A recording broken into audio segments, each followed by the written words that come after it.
Trending page खोलने के बाद आपका मन भी आपसे बोलता होगा, ए एड़े, ये यूट्यूब ट्रेंडिंग सेक्शन है अलीगढ़ का कोई नाला। राहुल महाजन को तीसरी बार बिग बॉस में बुलाया गया, तब भी बिग बॉस की टीआरपी इतनी नहीं गिरी हुई जितना कि यूट्यूब ट्रेंडिंग सेक्शन का स्टैंडर्ड।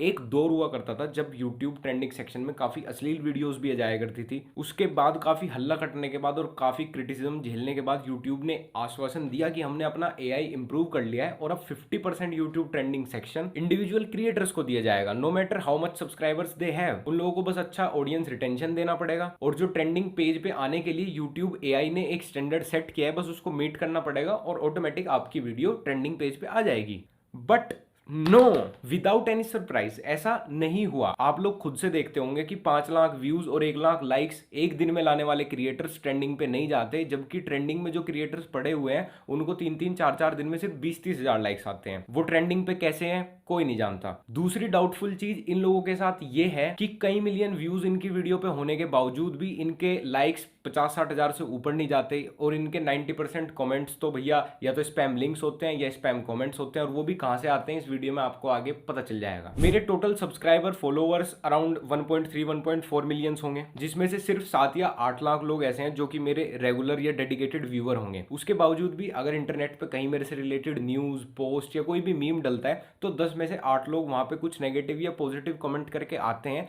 क्योंकि उनको पता है हु आई एम।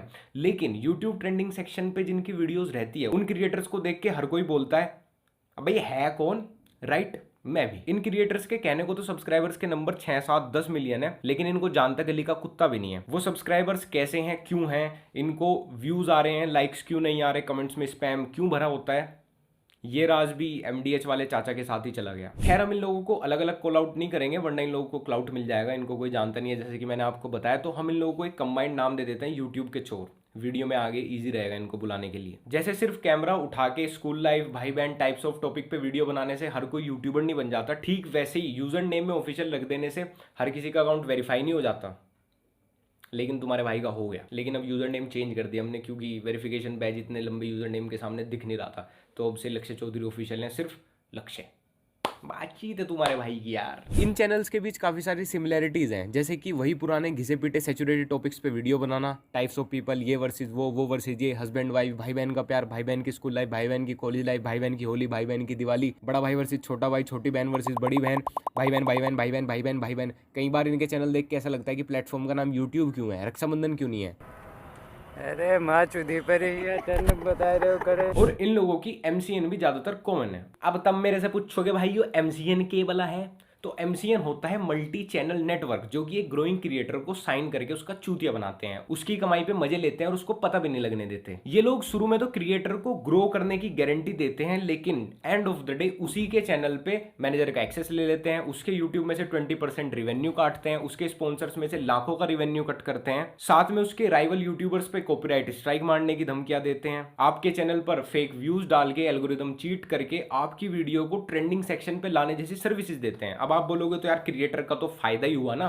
जी नहीं, इंडियन यूट्यूब में ऐसी 10-15 एमसीएन काम करती हैं, जिनमें से एक ब्रांड्सअप के साथ मैं भी हूं ओपन कॉन्ट्रैक्ट में, भाई भाईचारे वाली बात। 3-4 साल से वो लोग मेरी बहुत हेल्प करते हैं बिना किसी बैक फेवर के। तो जिन गंदी एमसीएन की हम बात कर रहे हैं वो क्या करती है, वो एक ग्रोइंग क्रिएटर या जो क्रिएटर ग्रो हो चुका है और उसके आगे पीछे कोई नहीं है, ऐसे बंदों को झूठे वादे करते हैं, उनको अप्रोच करते हैं बोल के कि हम तुमको टॉप बना देंगे, एकदम ब्रांड बना देंगे, कभी तुम्हें गिरने नहीं देंगे। और जब क्रिएटर इनके जाल में फंस जाता है उसको 6 महीने, साल, 2 साल के कॉन्ट्रैक्ट में बाउंड कर लेते हैं। अब क्रिएटर को अगर इनकी सच्चाई पता भी चल जाए तो वो उस कॉन्ट्रैक्ट से बाहर निकल नहीं सकता, उसको वो पीरियड कंप्लीट करना होगा। उसके बाद ये बैठे बैठे उसकी कमाई खाते हैं, उसके कंटेंट पे रेस्ट्रिक्शन लगाने शुरू कर देते हैं, क्योंकि एंड ऑफ द डे इनको बिजनेस करना है, इनको क्रिएटर की ग्रोथ से कोई लेना देना नहीं है। 2-3 साल उसका जूस निकालते हैं, उसके बाद नए 2-4 बकरे इनको फंस जाते हैं। साथ में धमकियां देते हैं कि हमारे क्रिएटर को अगर किसी ने क्रिटिसाइज किया या उसके ऊपर वीडियो बनाई या किसी ने हमारी पोल खोली तो हम उसको कॉपीराइट स्ट्राइक मारेंगे। इसके चलते इनके खुद के क्रिएटर की इमेज स्पॉइल हो जाती है और इमेज के साथ साथ उसके करियर का भी डाउनफॉल शुरू हो जाता है। आपको अच्छे से पता ही होगा कि बहुत सारे बड़े बड़े क्रिएटर्स की इमेज सेम रीजन से स्पॉइल हो चुकी है कॉपीराइट स्ट्राइक वाले। अब इन यूट्यूब के चोरों की भी एक ऐसी एमसीएन है जो कि ग्रोथ के नाम पे यूट्यूब एल्गोरिदम चीट करके इनकी वीडियोस ट्रेंडिंग पे डलवाती है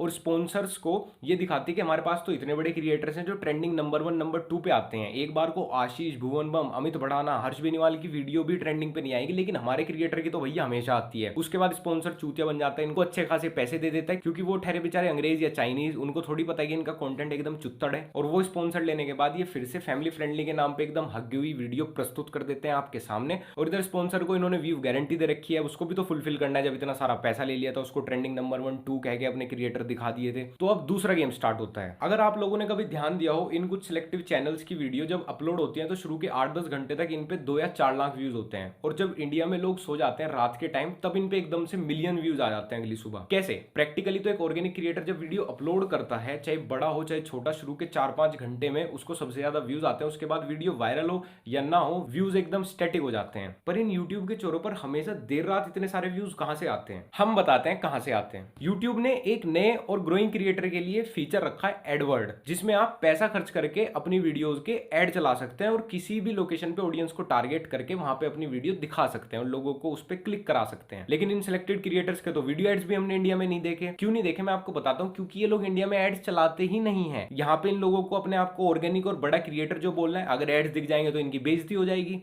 ये लोग बाहर के गरीब देशों में, जहां पे इंडियन रुपी के सामने एड्स की कॉस्ट भी बहुत कम होती है, वहां पे अपनी वीडियो ट्रेंडिंग पे लगवाते हैं या उन पे एड्स चलवाते हैं और वहां की ऑडियंस फिर उसको क्लिक कर देती है और वो व्यूज ये इंडिया में रिफ्लेक्ट करते हैं ऑडियंस के सामने कि देखो हम कितने बड़े क्रिएटर हैं, हमारी वीडियो पे तो 1-2 दिन में इतने सारे व्यूज आ जाते हैं। लेकिन इन लोगों को कभी ऑडियंस रिटेंशन नहीं मिल पाता और वही रीजन है कि इनको इंडिया में इतने ज्यादा व्यूज होने के बाद भी, सब्सक्राइबर्स के नंबर होने के बाद भी कोई जानता नहीं है, इनकी फेस वैल्यू नहीं है, इनको दूसरे सोशल प्लेटफॉर्म पे कोई फॉलो नहीं करता, वहां पे भी ये फेक फॉलोअर डलवाते हैं। बहुत सिंपल सा लॉजिक है। फॉर एग्जाम्पल, मैं एक क्रिएटर हूं, मैंने 10 मिनट की एक वीडियो बनाई, मेरे 13 लाख फॉलोअर्स हैं और उन लोगों को जब नोटिफिकेशन गई तो उसमें से 7-8 लाख लोगों ने मेरी वीडियो देखी, वो मेरे से रिलेट करते हैं, वो मेरे ऑर्गेनिक सब्सक्राइबर्स हैं, मेरे काम से आए हैं, तो वो 5-6 मिनट से ज्यादा मेरी वीडियो देखेंगे और मेरे को 60-70% का ऑडियंस रिटेंशन मिल गया। तो यूट्यूब के एल्गोरिदम भी उसी तरीके से मेरी वीडियो और सजेशन में दिखाएगा, उसको लगेगा कि मेरी वीडियो बहुत ज्यादा लोग पसंद कर रहे हैं और मेरे को मेरे टाइप की ऑडियंस मिल जाएगी और मेरी फेस वैल्यू अच्छी खासी बन जाएगी और मेरे चैनल का ग्राफ भी ऊपर को जाएगा। वहीं दूसरी तरफ अपने आप को बहुत बड़ा क्रिएटर समझने वाला यूट्यूबर भी 10 मिनट की वीडियो अपलोड करता है, लेकिन वो नंबर्स के चक्कर में बाहर के देशों में अपनी वीडियो पे एड्स लगाता है कि इंडिया में उसके बाद बहुत मिलियन व्यूज दिखाऊंगा।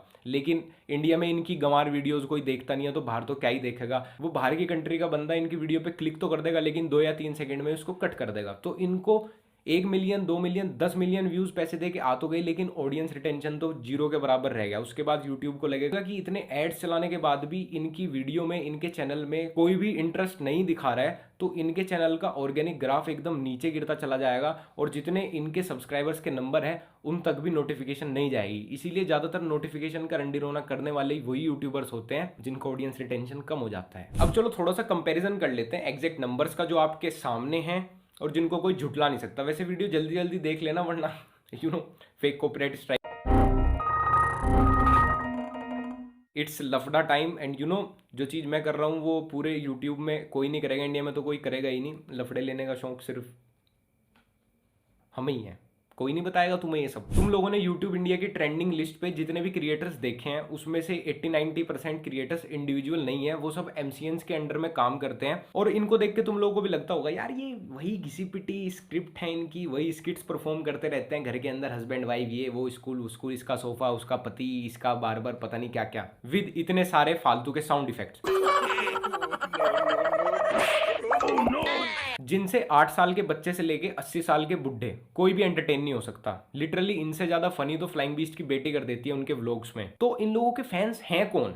इन लोगों पे व्यूज कहां से आ रहे हैं? ये लोग हैं कौन? एक impactful creator for example Harsh Beniwal को 3 से 4 दिन में एक एवरेज वीडियो पे 13 मिलियन प्लस व्यूज आ जाते हैं, 1.5 मिलियन लाइक आ जाते हैं, 1.25 लाख कमेंट्स आ जाते हैं, सारे रियल। फिर भी बहुत बार हर्ष बेनीवाल और उसके जैसे क्रिएटर शिकायत करते नजर आते हैं कि उनकी वीडियो ट्रेंडिंग पे नहीं आती, और अगर आती है तो जादुई तरीके से एकदम गायब हो जाती है बिना डिक्रीजिंग नंबर में जाए, क्योंकि वहां यूट्यूब के चोरों की वीडियो जो ट्रेंड होनी होती है। वहीं फैमिली फ्रेंडली के नाम पे कचरा देने वाले क्रिएटर्स को व्यूज तो बहुत बार हर्ष बेनीवाल से ज्यादा भी आ जाते हैं, लेकिन लाइक्स, डिसलाइक्स, कमेंट्स वो आप देख सकते हैं। मतलब व्यूज तो डल गए एक 10 मिलियन वाले ऑर्गेनिक क्रिएटर के बराबर के, लेकिन लाइक्स तो 1 मिलियन वाले के बराबर के भी नहीं आ रहे।